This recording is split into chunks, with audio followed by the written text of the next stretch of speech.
What are we doing here? And where are we gonna go? It's like we just woke up one morning, and then it's welcome to the show. Don't ask any questions, just go with the flow. Make as much money as you can, and try your best not to get broke. Copy everything you see on the TV, from the hairstyles to the clothes, and don't think too often, just do exactly as you're told.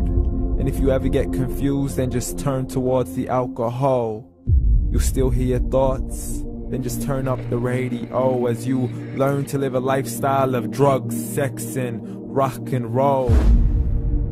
But in all honesty, I just need to know, is there more to the cycle than growing and getting old? Living and dying just to leave behind a happy home and a whole lot of property that somebody else is going to own.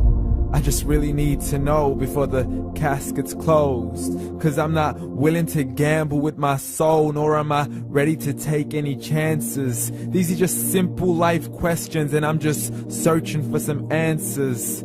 Like, what are we doing here? And what is our purpose? How did we get here, and who made us so perfect? And what happens once we go, or is this world all really worth it?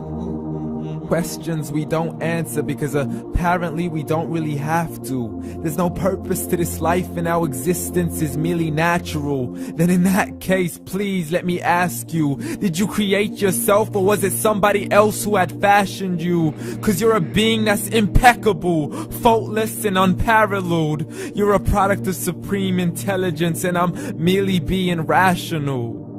For there isn't a camera on this earth that can come close to the human eye, nor a computer that can compete alongside the human mind. And if the whole world was to come together, we wouldn't be able to create a single fly. So many signs, yet we still deny. As science tries to justify that all this could come from none, when it's a simple sum. 0 plus 0 plus 0 cannot possibly ever give you 1. So from where did all this order come? For everything has its origins, a maker, a creator of its own. I mean, the only reason you're watching this video is because somebody had to press upload. So we can believe in the Big Bang, but I'd rather believe in He who caused it to explode. Allah, the creator of everything along with every single soul.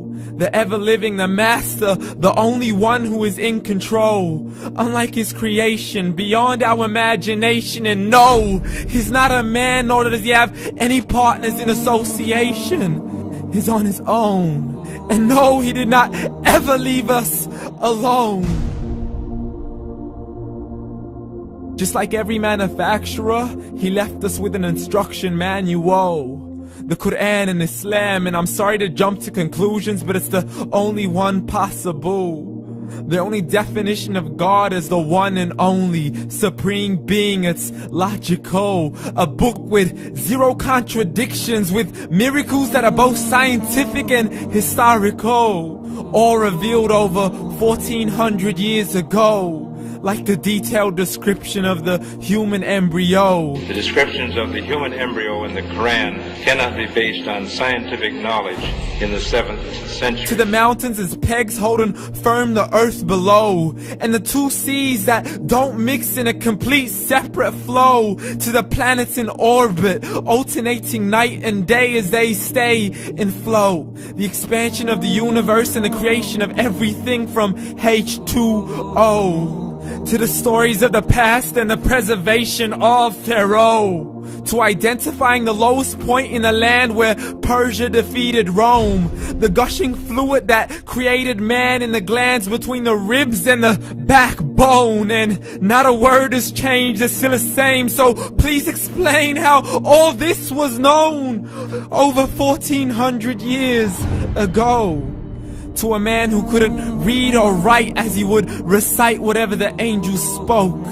And if you still don't believe, please try to come up with something that's even close. But you can't, so we took God as a mockery and his messengers as a joke. Muhammad could not read or write. How's somebody who can't read or write gonna start a religion? Dismiss his scriptures as legends and tales of the ancient folk, as we live life according to our whims, desires, and hopes. saying this life is the only home we will ever know. We will live then die, then simply turn to bones. YOLO! Correction, after the grass dies, the rain arrives and it regrows, and Allah promises to do the same thing to your very soul and bring you back from your very fingertips to your toes, as the all-seeing supreme being watches us so close, and we are surely being tested in our wealth, our health, and our self, and everything that we've been blessed with. So believe, for we will surely be resurrected and be brought back to our Lord and account for every single deed, as He hands us our books and orders us to read. From the bad to the good and everything in between. You yourself are sufficient for your own accountability, so don't be mad at me. You are the one who thought He wouldn't come back to me. I gave you a whole life long to search after me, but you were busy in all that which was temporary. So read, and glad tidings to all those who believed. And if you disbelieve, read. And don't let that day be the first day you find out what your life really means. Read.